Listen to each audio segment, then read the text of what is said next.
Olá, queridos, a paz do Senhor Jesus a todos os irmãos, a todas as irmãs.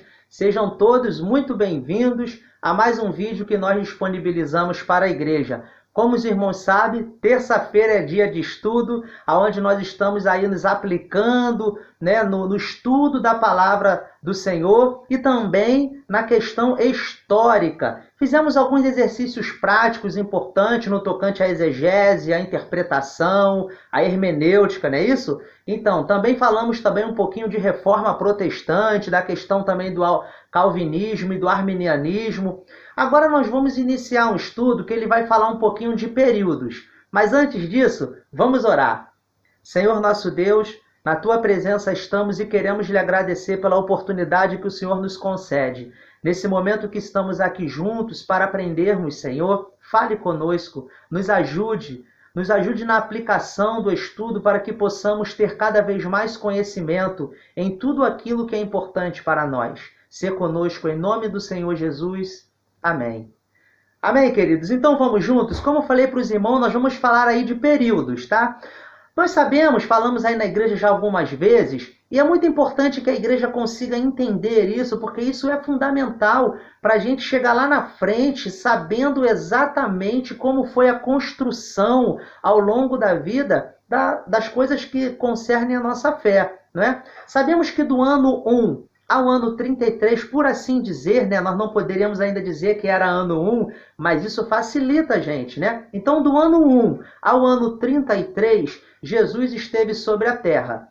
Do ano 33 ao ano 100, nós temos o período apostólico. É aquele período em que os apóstolos vão sair em viagens missionárias, em fazer igrejas, tudo, plantar igrejas, né? Tudo mais. E nós temos aí do ano 100 ao ano 500, chamado período patrístico, ou era patrística. Bom, podemos falar aí do ano 500, mas a gente vai tratar aqui até o ano 476, que os irmãos vão entender depois, porque futuramente estaremos fazendo um estudo que vai aí pegar toda a era medieval, ou toda a Idade Média, tudo que aconteceu com a nossa fé nesse período de Idade Média. E isso começa no ano 476 com a queda do Império Romano. Isso vai até o ano 1517 com a Reforma Protestante. É o início e fim da Idade Média. Mas hoje, como falei para os irmãos, nós vamos falar sobre a patrística. E olha, a patrística é um assunto muito bom, muito importante, porque é nesse período em que teve ali a maior formação, das coisas que tangem a nossa fé, Todas as interpretações, o canon bíblico. Nós vamos falar um pouquinho de canon, porque o canon está aí dentro da patrística. Então, vem conosco que o estudo ele é muito bom. Período patrístico, Então vamos dar começo aí. Esse período ele vai dos anos 100 ao ano 476, como eu falei para os irmãos, tá? Bom, poderíamos considerar do ano 100 ao ano 500, mas o ano 476, como a queda do Império Romano, vai marcar muito grande a entrada, da Idade Média. Então nós vamos até aí. Até porque depois disso nós saímos da era patrística e a Idade Média ela já fala da parte da escolástica e não é assunto nosso nesse momento, tá certo? Então vamos lá.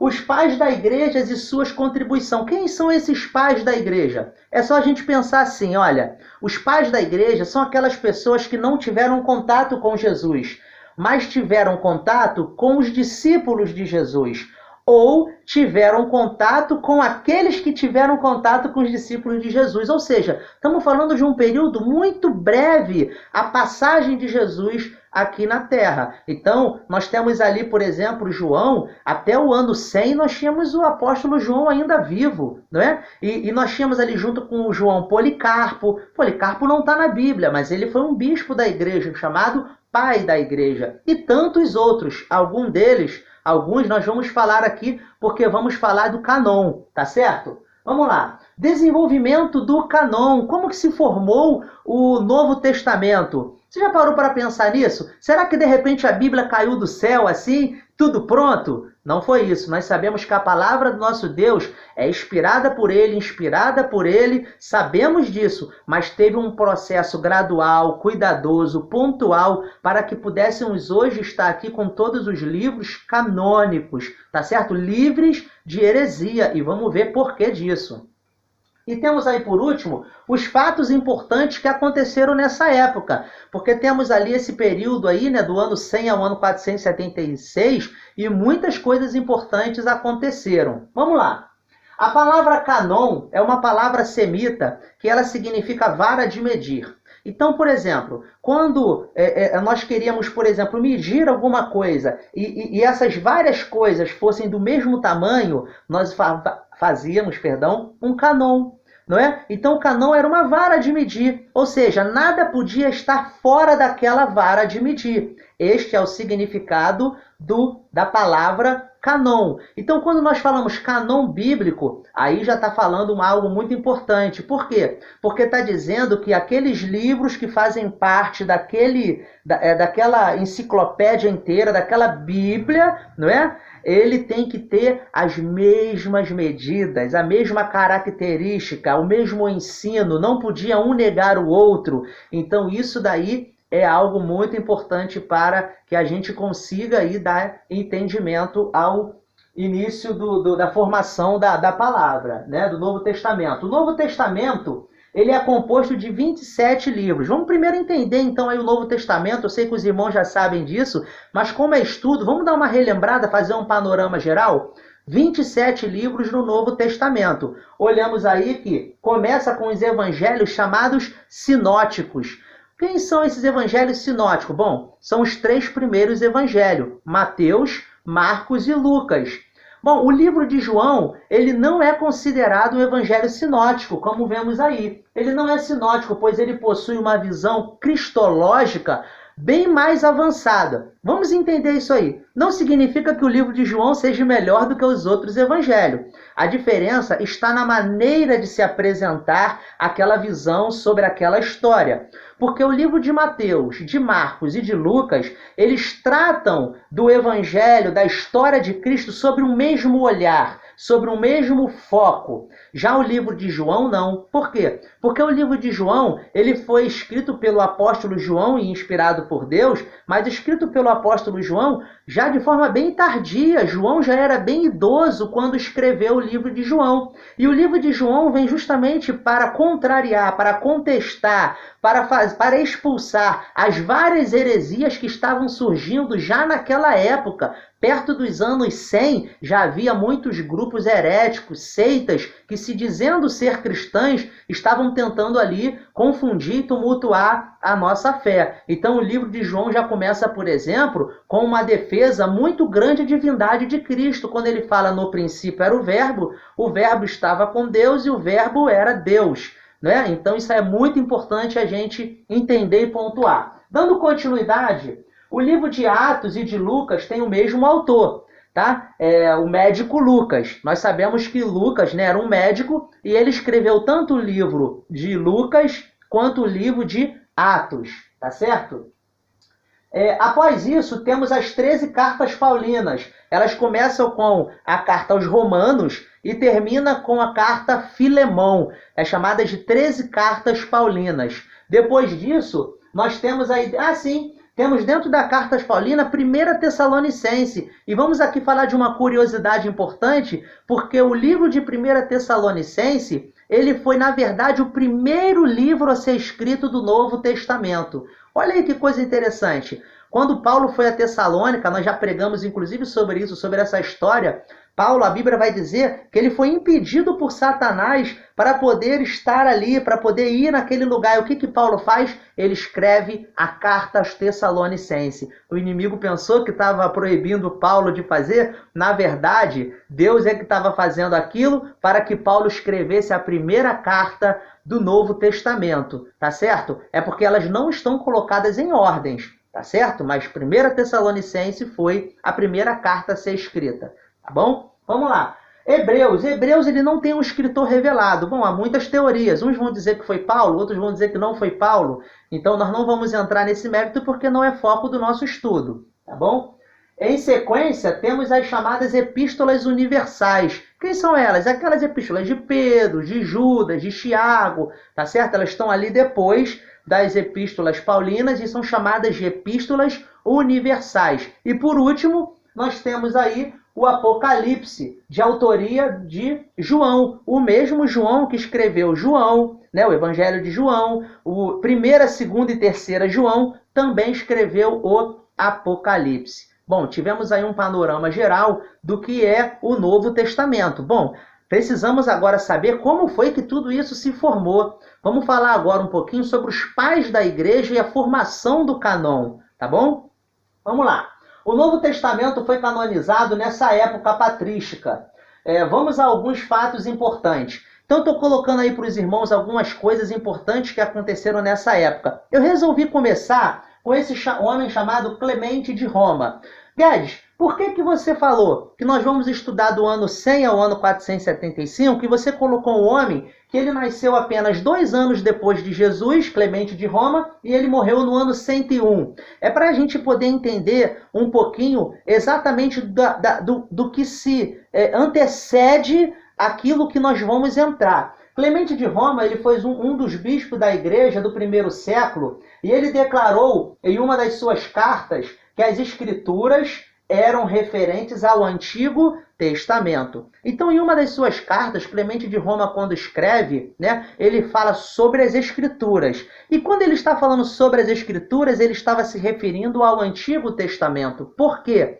Porque o Novo Testamento já havia sido escrito, mas ainda não tinha sido canonizado. Havia muitos livros, né, que ainda seriam canonizados, na verdade todos eles ainda seriam canonizados, e havia livros que não tinham sido ainda escritos. Exemplo disso, o livro de Apocalipse. Quando Clemente de Roma fala sobre as Escrituras, ele está se referindo ao Antigo Testamento, porque não havia ainda Novo Testamento. Aí a gente dá um salto, a gente pula para esse ano, aí depois desse ano 100. A gente vai falar de Pápias de Hierápolis, que ele nasceu no ano 60 e morreu no ano 130, mas aí já passou dessa era 100, né?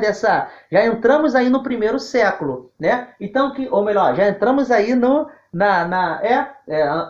130 ali. Escreveu muitas cartas e nela identificou a tradição oral vinda dos apóstolos, que era mais importante do que os escritos. Isso diz no início do século II.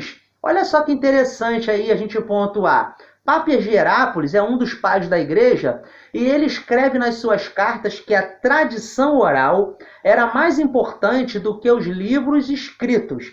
Aí a gente pode falar, Guedes, mas como assim? Ele está dizendo que é mais importante do que a Bíblia, a tradição oral? Aí a gente tem que pontuar bastante. Pápias de Hierápolis, ele era, por exemplo, amigo de Policarpo, não é? Ele teve contato ainda com João. Então, ele tinha a tradição oral vinda dos apóstolos como algo muito importante, tendo em vista que não tinha ainda livro canonizado. Eles não tinham ainda essa preocupação. Os apóstolos já tinham escrito seus livros, eles já tinham morrido, inclusive, na época de Pápias de Hierápolis, mas não tinha ainda um cânon formado do Novo Testamento. Então ele fala que a tradição oral vinda dos apóstolos era mais importante do que qualquer livro escrito.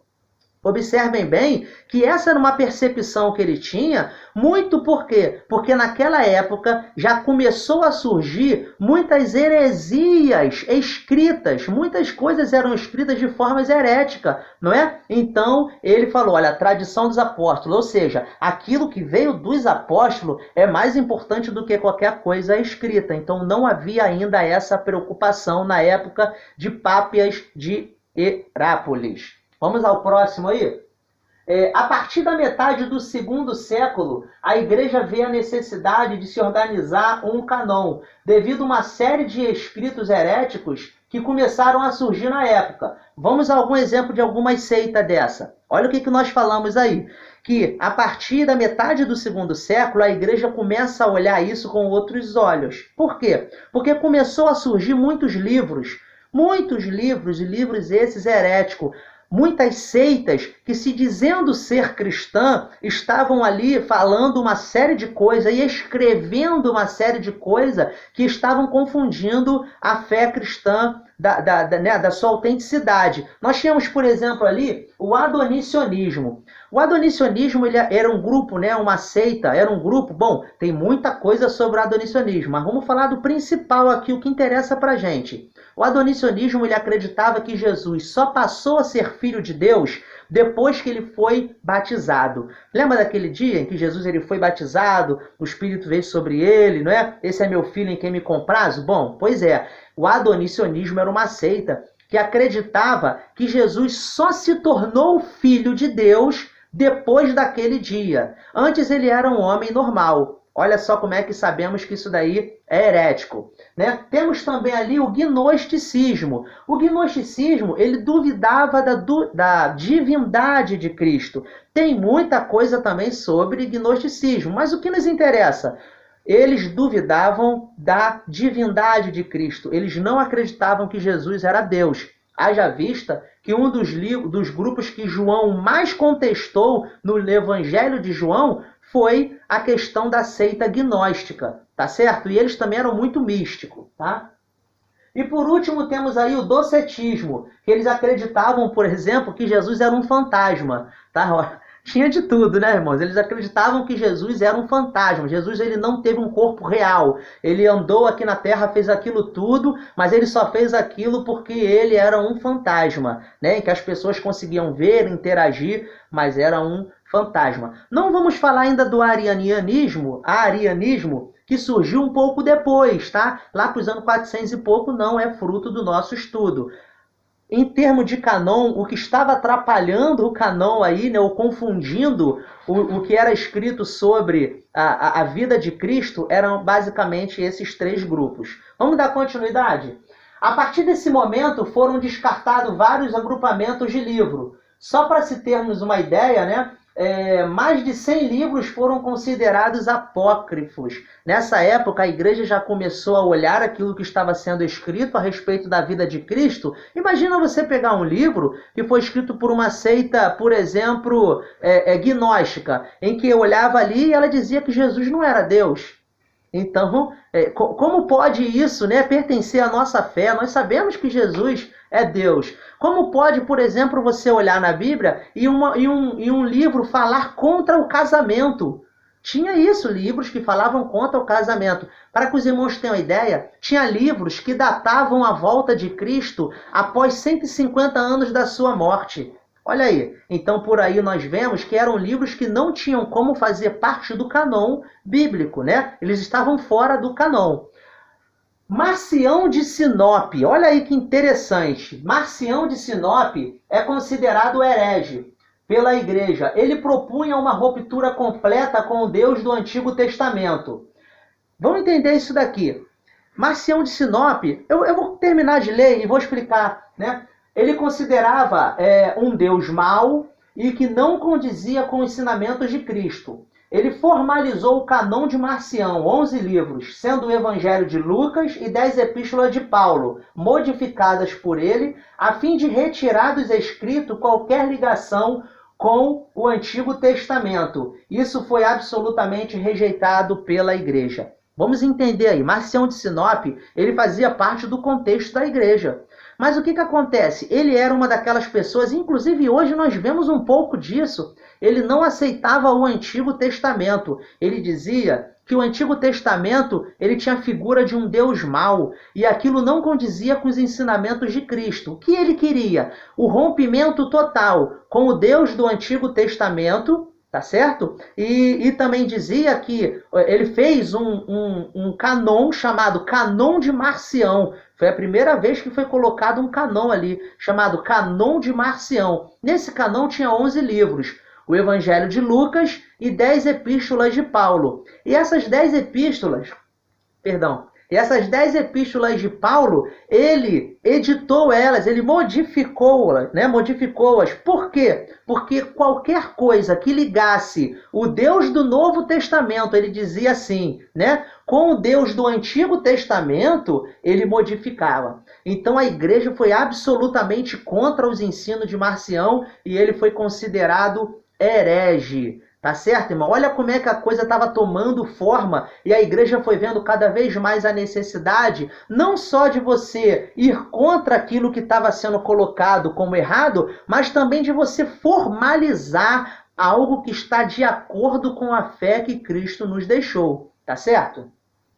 Justino Martin, aí nós estamos falando do homem do ano 100 ao ano 165, né? Por volta do ano 150, Justino escreve que na igreja de Roma já se lê os 4 evangelhos aos domingos e mais as escrituras. Olha só!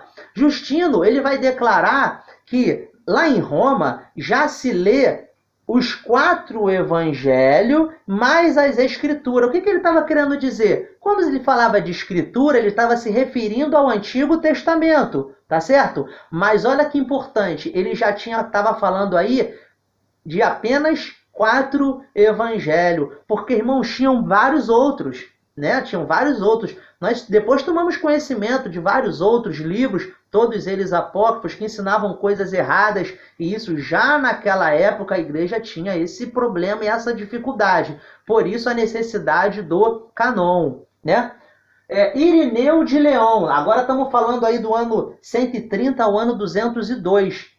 Irineu, nesta época de Irineu, a igreja ela começa a adotar os 4 evangelhos e as cartas paulinas, né, como sendo já escritura. Mas as cartas universais e o Apocalipse, por exemplo, não eram ainda canônicos. O processo foi gradual e cuidadoso. Nessa época de Irineu de Leão, ele escreve uma carta dizendo que a igreja já tinha ali, perto dos anos 200, como canônicos, né? Os 4 evangelhos e as cartas paulinas. Mas ainda não tinha, por exemplo, sido considerado canônico as cartas universais e também o Apocalipse. Ou seja, o escrito de Pedro, 1 João, 2 João, Tiago, Judas, ainda não estava dentro do canon. Tá certo? Embora eles soubessem que eram escritos bíblicos. Mas tudo estava, como eu falei para os irmãos, um processo lento, gradual e cuidadoso para que aquilo realmente fizesse parte do canon, tá certo? Vamos lá. Eusébio de Cesareia. Aqui, irmãos, precisamos considerar que a igreja ela vai passar por grandes mudanças, pois no ano 312 temos a conversão do imperador Constantino ao cristianismo. Nessa época aí de Eusébio de Cesareia, a gente precisa considerar, né, como falamos que falaríamos um pouco sobre os fatos importantes que aconteceram nessa época, a igreja ela sempre foi perseguida, né? Eu fiz um estudo, por exemplo, com os homens sobre todos os imperadores que passaram pela vida da igreja do ano 100 ao ano 500. E a igreja, a começar de Nero, né, onde Paulo, Pedro foram mortos naquela época, todos os imperadores de Roma, eles matavam os cristãos nas arenas, jogavam eles para os leões, matavam crucificado, exemplo de Pedro, né, que foi crucificado de cabeça para baixo, e tantos outros apóstolos, né, Tiago, foi morto à espada, todos eles aí tiveram a sua morte decretada por esses imperadores. Quando nós chegamos no ano 312, o imperador Constantino, que não tinha nada a ver com o cristianismo, né, antes, ele se converte ao cristianismo, né? A história vai dizer que ele teve uma visão ou um sonho, aí cada um vai falar uma coisa, né? Sobre uma guerra que eles tinham tudo para perder e ele vê ali a símbolo da cruz, sobre esse símbolo vencerás. E ele foi lá, mandou colocar no escudo dos seus soldados o símbolo da cruz, e ele foi à guerra e venceu a guerra. Bom, resumi ao máximo aqui, né? Mas depois que ele venceu a guerra, ele se converte ao cristianismo. E a religião, a igreja, que era perseguida, ela passa agora a ser uma igreja, uma religião oficial do Estado. Isso vai fazer com que o evangelho ele fosse bem aberto, né? Porque a igreja parou de ser perseguida, mas isso também vai trazer vários outros problemas que a gente colhe o fruto disso até hoje. Tá certo? A igreja, por exemplo, que era perseguida, em dados momentos da história passou a perseguir. São fatos escuros, né? E tristes aí da nossa época, tá certo? Da nossa história. No ano 325, nós temos o Concílio de Nicéia, outro fato importante que aconteceu. O Concílio de Nicéia, ele vai falar justamente sobre as coisas que estavam acontecendo naquela época, que tinha muita heresia, então eles precisavam formar, né, como um credo ali, ó, o que nós acreditamos, né, o que realmente nós acreditamos, para que isso esteja fora das heresias. Então teve o Concílio de Nicéia no ano de 325, tá? Eu vou ler aqui para os irmãos. Tá bem pequenininha a letra, porque é grande, então... Cremos em um só Deus, Pai Todo-Poderoso, Criador de todas as coisas, visíveis e invisíveis, e em um só Senhor Jesus Cristo, Filho de Deus, unigênito do Pai, da substância do Pai, luz de luz, Deus verdadeiro de Deus verdadeiro, gerado, não criado, consubstancial ao Pai, por quem foram criadas todas as coisas que estão no céu e na terra, o qual por nós homens e para nossa salvação desceu do céu, se encarnou e se fez homem, padeceu ao terceiro dia, ressuscitou, subiu ao céu, virá novamente para julgar os vivos e mortos, e cremos no Espírito Santo.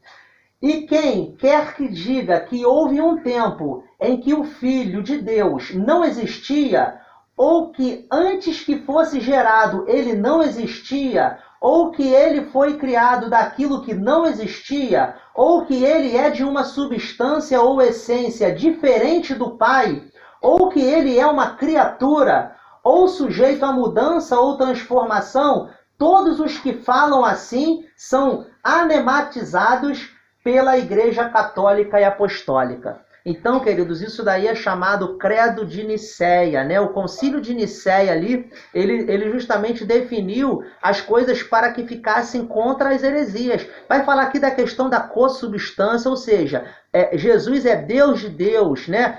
Luz da luz. Ele e o Pai são um, né? Falou sobre várias coisas que foram ali, tiveram muitas dificuldades no tocante às seitas heréticas que estavam surgindo naquele momento, tá certo? Vamos lá.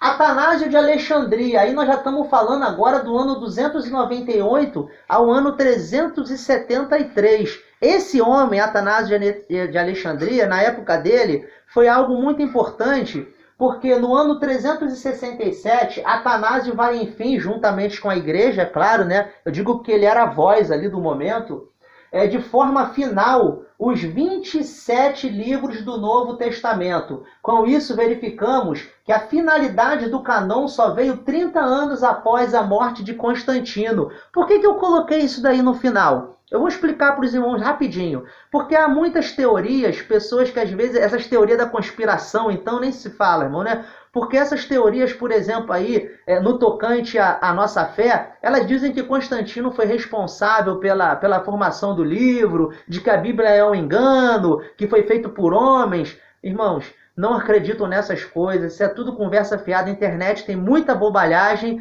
tem muita coisa boa também, mas tem muita besteira e não é assim que as coisas aconteceram. Por exemplo, botei aí, Atanásio, ele vai falar sobre a questão dos 27 livros, 30 anos após a morte do imperador Constantino. Então, quem bota esse tipo de coisa, no mínimo, está precisando voltar, né? Bom, com isso, nós chegamos aí ao término. Foi nesse período, né, 367, que nós tivemos aí a questão dos 27 livros escritos, já separados, tudinho. Ali já não houve mais nenhuma questão de acréscimo. Nós vamos falar depois sobre a questão aí da entrada da Idade Média. E a gente vai ver o que aconteceu na Idade Média. Vamos falar também sobre a inserção dos livros apócrifos nas Bíblias católicas. Falamos aí um pouquinho sobre a questão do Credo de Nicéia, né? E no final ali falamos quem crer diferente, a Igreja Católica ela faz se tornar anátema, não é? Perdão. Por que isso? Porque nessa época a igreja ela já era chamada de Igreja Católica. Por que isso, Guedes? Porque na época que houve a conversão do imperador Constantino, como eu falei para os irmãos, a igreja que ela corria no sentido de se esconder para não morrer, mas pregando sempre o evangelho, ela se torna agora uma religião oficial mundial, porque o Império Romano ele era o dono do mundo na época. Não é? Então, o que acontece? A igreja passou-se a ser chamada de Igreja Católica, que nada mais é do que a palavra universal, ou seja, para o mundo todo.